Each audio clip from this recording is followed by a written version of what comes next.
पानी के जहाज यानी कि शिप प्रोपेलर जो होता है वो हाई आरपीएम पर घूमता है और बबल एक्सप्लोड करता है। इस प्रोसेस को कहते हैं कैविटेशन। मतलब कि हाई आरपीएम पे जब प्रोपेलर पानी में जो है रोटेट होता है तो इसकी वजह से बहुत सारे बुलबुले निकलते हैं और इस प्रोसेस को कहते हैं कैविटेशन। और ये एक्सप्लोजन मेटल को फाड़ देता है एक्सेप्ट वन मटेरियल जिसको कि हम निब्रल बोलते हैं। निब्रल एक मरीन अलॉय है जिसका नाम उसके 3 एलिमेंट पर रखा गया है, निकिल, ब्रॉन्ज और एल्यूमिनियम। अंग्रेज इसको निब्रल भी बोलते हैं बट हम इंडियंस इसको निब्रल ही बोलते हैं। लेकिन सबसे इंपॉर्टेंट चीज है इसका केमिकल कंपोजिशन। इसके अंदर जो एलॉइंग एलिमेंट है उसमें है कॉपर 78 से लेकर 83% तक होता है, एल्यूमिनियम 12% से लेकर 14% तक होता है और निकिल जो कि 4 से 6% होता है। इसी वजह से इसकी जो मैकेनिकल प्रॉपर्टीज हैं वो बढ़ जाती हैं, जो कि इस तरह से है कि इसकी हार्डनेस 150 से 180 HB तक हो जाती है, टेंसाइल स्ट्रेंथ 500 से 650 मेगापास्कल तक हो जाती है, yield strength up to 300 megapascal. यानी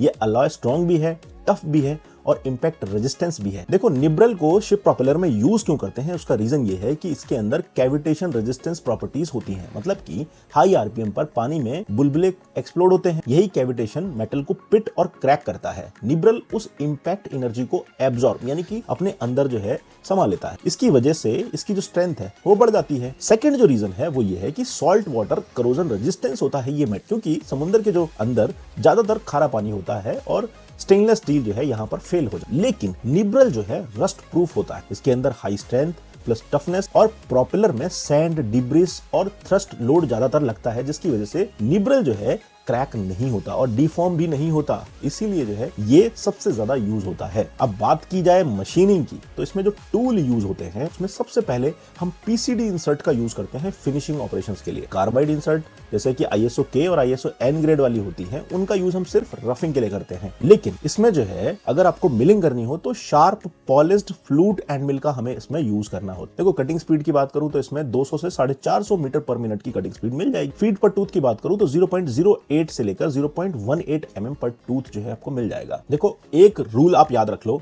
इसमें जो है आपको शार्प टूलिंग यूज करनी है, हाई आरपीएम यूज करना है, लाइट डेप्थ ऑफ कट देना है और इससे आपको मिल जाएगा बेस्ट फिनिश। इसीलिए आपको जो है निब्रल यूज करना पड़ता है किन टाइप के जहाज में, कार्गो शिप्स में, क्रूज शिप्स में, सुपर यॉच में और इंडियन नेवी के जो प्रोपेलर्स होते हैं उनमें जो है ये मटेरियल यूज। देखो शॉर्ट में अगर मैं आपको बताऊं तो निब्रल एक रस्ट प्रूफ है, कैविटेशन प्रूफ है, स्ट्रॉन्ग है और मशीनेबल है और इसीलिए इसको कहा जाता है the king of marine propeller alloys. बाकी ऐसी इंफॉर्मेटिव वीडियोस के लिए आप फॉलो कर सकते हो सिग्मा यूथ इंजीनियर्स अकेडमी को।